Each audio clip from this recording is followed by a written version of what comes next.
है मेरे शाम, जब जब तुमसे मिलने की उम्मीद नजर आई, तब तब मेरे पैरों में जंजीर नजर आई। निकल पड़े इन आँखों से हजार आंसू, हर आंसू में आपकी तस्वीर नजर आई। राधे राधे, जय श्री कृष्णा, जय श्री कृष्णा। छाती पर पत्थर रखकर जीना सीख लो, कम बोलो ज़्यादा सुनो। सामने चलकर किसी को शिक्षा मत दो, दिल के जख्म सबको न बताए। सबके घर मलमटे नहीं होते, लेकिन नमक सबके घर होता है। सूखी रोटी भी प्रेम से खाए, करोड़ों लोगों को भी नसीब नहीं होती। कर कसर से जियो, कर कसर इंसान को मजबूत बना देती है। अकेले जीना सीख लो, अब तो जोड़ी कभी भी टूट सकती है। किताबें पढ़ने का शौक रखो, वो अंत तक साथ देंगे। नेट का क्या है, कभी भी बंद हो सकती है। जिंदगी ज़बरदस्त है, इसे बेपनाह प्यार करो। हर दुख के बाद सुख का इंतज़ार करो। वो दिन भी ज़रूर आएगा जिसका बेसब्री से इंतज़ार है। ऊपर वाले पे भरोसा और सही वक्त का इंतज़ार करो। बीता हुआ एक दिन, एक घंटा और एक मिनट आपके पूरे जीवन में फिर कभी नहीं आएगा। झगड़े और गुस्से से बचे और हर व्यक्ति से अच्छे से बोले। जिंदगी खूबसूरत है, इसे प्यार से जिए। कठोर है किंतु सत्य है, कीचड़ में पैर फंस जाए तो नल के पास जाना चाहिए, मगर नल को देखकर कीचड़ में नहीं जाना चाहिए। इसी प्रकार जिंदगी में बुरा समय आ जाए तो पैसों का उपयोग करना चाहिए, मगर पैसों को देखकर बुरे रास्ते पर नहीं जाना चाहिए। बहुत ही सुंदर वर्णन है। मस्तक को थोड़ा झुका कर देखिए, अभिमान मर जाएगा। आंखों को थोड़ा भिगा कर देखिए, पत्थर दिल पिघल जाएगा। दांतों को आराम देकर देखिए, स्वास्थ्य सुधर जाएगा। जीवा पर विराम लगाकर देखिए, कलेश कारवा गुजर जाएगा। इच्छाओं को थोड़ा घटा कर देखिए, खुशियों का संसार नजर आएगा। मिलना बिछड़ना सब किस्मत का खेल है, कभी नफरत तो कभी दिलों का मेल है। बिक जाता है हर रिश्ता इस दौलत के बाजार में, बस एक दोस्ती ही है जो नॉट फॉर सेल है। तन की खूबसूरती तो एक भ्रम है, सबसे बड़ी खूबसूरती तो वाणी में होती है। चाहे दिल जीत लो या दिल चीर लो, मगर जिन शब्दों में शहद हो वो आदमी दिल छू ही लेता है। जिन शब्दों में जहर हो वो दिल तोड़ ही देता है। हर एक शख्स का जीने का अंदाज निराला क्यों ना हो, कितना भी दिल में किसी के प्रति कड़वाहट क्यों ना हो, पर वाणी में मीठेपन का एक एहसास हो। दिल खोलकर सांस लो, मगर अंदर ही अंदर घुटने की कोशिश न करो। कुछ बातें ईश्वर पर छोड़ दो, सब कुछ सुलझाने की कोशिश मत करो। सुख और दुख क्या है, चलो जानते हैं। धूप अंधेरी रात में एक व्यक्ति नदी में कूदकर आत्महत्या करने का विचार कर रहा था। वर्षा के दिन थे और नदी पूरे उफान पर थी। आकाश में बादल घिरे थे और रह रहकर बिजली चमक रही थी। वह उस देश का बड़ा धनी व्यक्ति था, लेकिन अचानक हुए घाटे से उसकी सारी संपत्ति चली गई। उसके भाग्य का सूरज डूब गया था। चारों ओर निराशा ही निराशा, भविष्य नजर नहीं आ रहा था। उसे कुछ सूझता न था, फिर क्या करे। उसने स्वयं को समाप्त करने का विचार कर लिया था। नदी में कूदने के लिए जैसे ही चट्टान की छोर पर खड़ा होकर वह अंतिम बार ईश्वर का स्मरण करने लगा, तभी दो बुजुर्ग परंतु मजबूत बाहों ने उसे रोक लिया। बिजली की चमक में उसने देखा कि एक वृद्ध साधु उसे पकड़े हुए है। उस वृद्ध ने उससे निराशा का कारण पूछा, किनारे लाकर उसकी सारी कथा सुनी, फिर हंसकर बोला, तो तुम ये स्वीकार करते हो कि पहले तुम सुखी थे? सेठ बोला, हाँ, मेरे भाग्य का सूर्य पूरे प्रकाश में चमक रहा था। सब और मान सम्मान, संपदा थी। अब जीवन में सिवाय अंधकार के और निराशा के कुछ भी शेष नहीं है। वृद्ध फिर हंसा और बोला, एक दिन बाद रात्रि है और रात्रि के बाद दिन। जब दिन नहीं टिकता तो रात्रि भी कैसे टिकेंगी। परिवर्तन प्रकृति का नियम है। ठीक से सुनो और समझो। जब तुम्हारे अच्छे दिन हमेशा के लिए नहीं रहे तो बुरे दिन भी नहीं रहेंगे। जो इस सत्य को जान लेता है वह सुख में सुखी नहीं होता और दुख में दुखी नहीं होता। उसका जीवन उस अड़िग चट्टान की भांति हो जाता है जो वर्षा और धूप में समान ही बनी रहती है। जो सुख और दुख को समभाव से ले, समझ लो कि उसने स्वयं को जान लिया। सुख दुख तो आते जाते रहते हैं। यदि प्रकृति की गति है, ईश्वर का इंसाफ, जो न आता है और न जाता है वह स्वयं का अस्तित्व, इस अस्तित्व में ठहर जाना ही समत्व है। सोचो, यदि किसी के जीवन में एक जैसा ही भाव देखा, हमेशा सुख का ही, जिस चीज की आवश्यकता हुई उससे पहले वो मिल गई, तो क्या वह उपहार पाने की खुशी का अनुभव कैसे कर सकता है। दुख न आए तो सुख का स्वाद क्या होता है, कोई कैसे जाने। जो इस नाशवत नियम को जान लेता है उसका जीवन बंधनों से मुक्त हो जाता है। जिंदगी और मृत्यु ऊपर वाले के हाथ में है, जिसे ना आप बदल सकते हैं और ना मैं।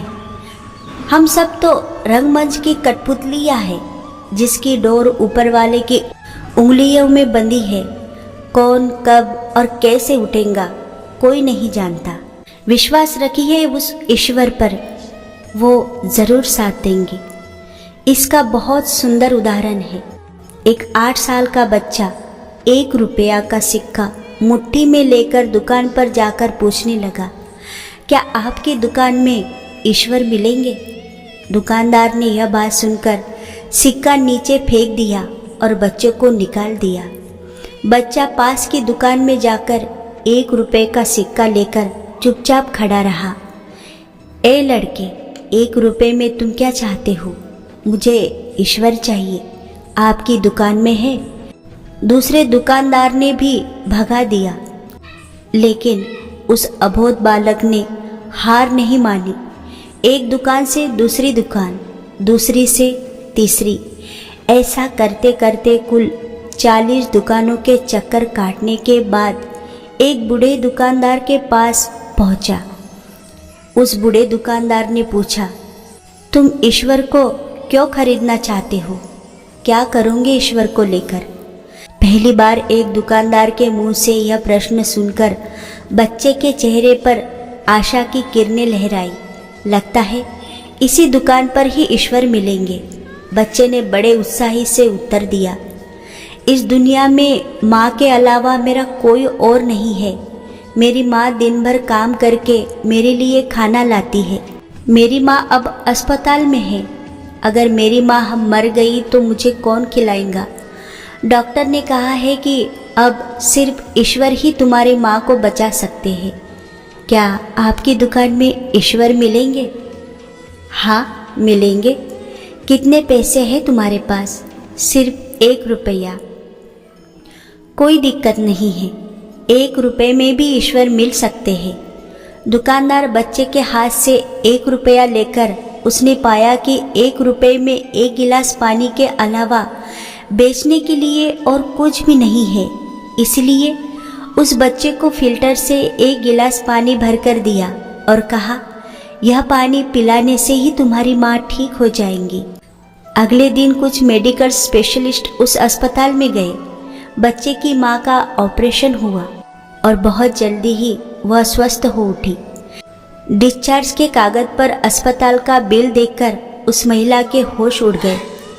डॉक्टर ने उन्हें आश्वासन देकर कहा, टेंशन की कोई बात नहीं है। एक वृद्ध सज्जन ने आपके सारे बिल चुका दिए हैं, साथ में एक चिट्ठी भी दी है। महिला चिट्ठी खोलकर पढ़ने लगी।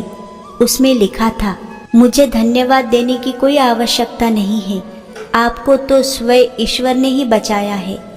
मैं तो सिर्फ एक जरिया हूँ। यदि आप धन्यवाद देना ही चाहते हैं तो अपने अबोध बच्चों को दीजिए, जो सिर्फ 1 रुपया लेकर ना समझो की तरह ईश्वर को ढूंढने निकला। उसके मन में यह दृढ़ विश्वास था कि एकमात्र ईश्वर ही आपको बचा सकते हैं।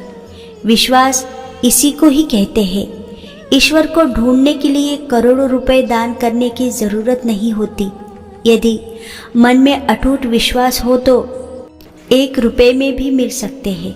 जय श्री कृष्ण।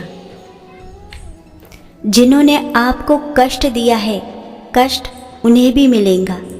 यदि आप भाग्यशाली रहे तो ईश्वर यही देखने का अवसर आपको भी देगा।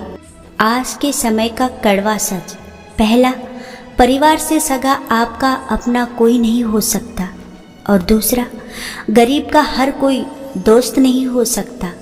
तीसरा, आज भी लोग अच्छे सीरत वाले पर ध्यान नहीं देते, बल्कि अच्छी सूरत वाले पर ध्यान देते हैं। और चौथा, आज के ज़माने में इज्जत सिर्फ पैसों की होती है, इंसान की नहीं। और पांचवा, किसी का सच जानकर अगर आपने उसकी सच्चाई से अवगत करा दिया तो वही आपका दुश्मन होने लगता है। प्रेम और मौत यही समानता है। ना ये उम्र देखती है, ना वक्त और ना जगह। श्री कृष्ण अर्जुन से कहते हैं, हे पार्थ, कोई व्यक्ति कितना भी खास क्यों ना हो, उसे एक पल में त्यागने की क्षमता तुमसे अवश्य होनी चाहिए। वक्त के साथ सबको बदलते देखा है, पर हे मेरे कृष्ण, तेरी शरण में आने के बाद मैंने वक्त बदलते देखा है। रिश्ता होने से रिश्ता नहीं बनता, रिश्ता निभाने से रिश्ता बनता है। दिमाग से बनाए रिश्ते बाजार तक चलते हैं और दिल से बनाए रिश्ते आखिरी सांस तक चलते हैं। जीवन का समय सीमित है, इसे बर्बाद मत करो। शब्दों में धार नहीं बल्कि आधार रखे। धार वाले शब्द मन को काटते हैं, बल्कि आधार वाले शब्द मन जीत लेते हैं। मेरा गुरु भी कृष्ण है और मेरा गुरूर भी कृष्ण है। ताकत अपने लफ्ज़ों में रखिए, आवाज़ में नहीं। याद रखिए, फसल बारिश से होती है, बाढ़ से नहीं। भगवान श्री कृष्ण कहते हैं, हर समस्या के 3 उपाय होते हैं, अपना लो, बदल लो और त्याग कर दो। कहते हैं जिंदगी का आखिरी ठिकाना ईश्वर का घर है। कहते हैं जिंदगी का आखिरी ठिकाना ईश्वर का घर है। इसलिए कुछ नेकियां इकट्ठा कर लीजिए। ए मुसाफिर, किसी के घर खाली हाथ नहीं जाया करते। संपत्ति हमेशा किसी के लिए भी मित्र नहीं होती, लेकिन मित्र हमेशा सबके लिए संपत्ति होती है। जो आपको सम्मान दे उसी को सम्मान दीजिए। हैसियत देकर सर झुकाना कायरता का लक्षण है। कोई दोस्त कभी पुराना नहीं होता। कुछ दिन बात न करने से बेगाना नहीं होता। दोस्ती में दूरी तो आती जाती रहती है, पर दूरी का मतलब भुलाना नहीं होता। किसी के साथ धोखेबाजी करके खुश मत होना। तकदीर जब तमाचा मारती है तो वो मुंह पर नहीं, सीधा रूह पर लगती है। एक ही धर्म है दुनिया में, जिसने नर से लेकर नारी तक, पेड़ से लेकर पर्वत तक, सूरज से लेकर चांद तक, अग्नि से लेकर जल तक और पशु से लेकर पक्षी तक सब पूजे जाते हैं। और वो है सत्य सनातन वैदिक धर्म। अच्छाइयों का एक एक तिनका चुनकर जीवन का निर्माण होता है, परंतु बुराई का हल्का सा झोंका ही उसे मिटाने को पर्याप्त होता है। खूबसूरत चेहरा भी बूढ़ा हो जाता है, ताकतवर जिस्म भी एक दिन ढल जाता है, ओहदा और पद भी एक दिन खत्म होता है, लेकिन एक अच्छा इंसान हमेशा अच्छा ही रहता है। जुए का पैसा, ब्याज का पैसा, रिश्वत का पैसा, बेईमानी का पैसा, किसी और के हक का पैसा आपके सारे पुण्य को खा जाता है। आपके और आपकी औलाद के लिए नरक के सारे दरवाजे खोल देता है। लौट आएंगी खुशियाँ, अभी कुछ गमों का शोर है। ज़रा संभाल कर रहो दोस्तों, ये इम्तहानों का दौर है। आप कितने भी बड़े डॉक्टर हो, खिलाड़ी हो, नेता हो या व्यापारी हो, अगर आपके चरित्र में इंसानियत नहीं तो आप 2 कौड़ी के भी इंसान नहीं हो। एक बार एक अजनबी किसी के घर गया, वह अंदर गया और मेहमान कक्ष में बैठ गया। वह खाली हाथ आया था तो उसने सोचा कि कुछ उपहार देना अच्छा रहेगा। उसने वहाँ टंगी एक पेंटिंग उतारी और जब घर का मालिक आया उसने पेंटिंग देते हुए कहा, यह मैं आपके लिए लाया हूँ। घर का मालिक, जिसे पता था कि यह मेरी चीज़ है, मुझे ही भेंट दे रहा है, सन्न रह गया। अब आप ही बताएं, जो पहले से ही उसका है, उस आदमी को खुश होना चाहिए? मेरे ख्याल से नहीं, लेकिन यह चीज़ हम भगवान के साथ भी करते हैं। हम उन्हें रुपया, पैसा चढ़ाते हैं और हर चीज़ जो उनकी ही बनाई हुई है उन्हें भेंट करते हैं, लेकिन मन में भाव रखते हैं कि यही चीज़ मैं भगवान को दे रहा हूँ और सोचते हैं कि ईश्वर खुश हो जाएंगे। हम ये नहीं समझते कि उनको इन सब चीज़ों की कोई ज़रूरत नहीं, मगर आप सच में उन्हें कुछ देना चाहते हैं तो अपनी श्रद्धा दीजिए। उन्हें अपने हर एक श्वास में याद कीजिए और विश्वास कीजिए, प्रभु ज़रूर खुश होंगे। अजब हैरान हूँ भगवान, तुझे कैसे रिझाऊँ मैं। कोई वस्तु नहीं ऐसी जिसे तुझ पे चढ़ाऊँ मैं। भगवान ने जवाब दिया, संसार की हर वस्तु तुझे मैंने ही दी है। तेरे पास अपनी चीज़ सिर्फ तेरा अहंकार है, जो मैंने नहीं दिया उसी को तू मेरे अर्पण कर दे, तेरा जीवन सफल हो जाएगा। दुख में सब मुख मोड़ेंगे, दुनिया वाले तेरे बनकर तेरा ही दिल तोड़ेंगे। देते हैं भगवान को धोखा, इंसान को क्यों छोड़ेंगे। राधे राधे। जय श्री कृष्ण।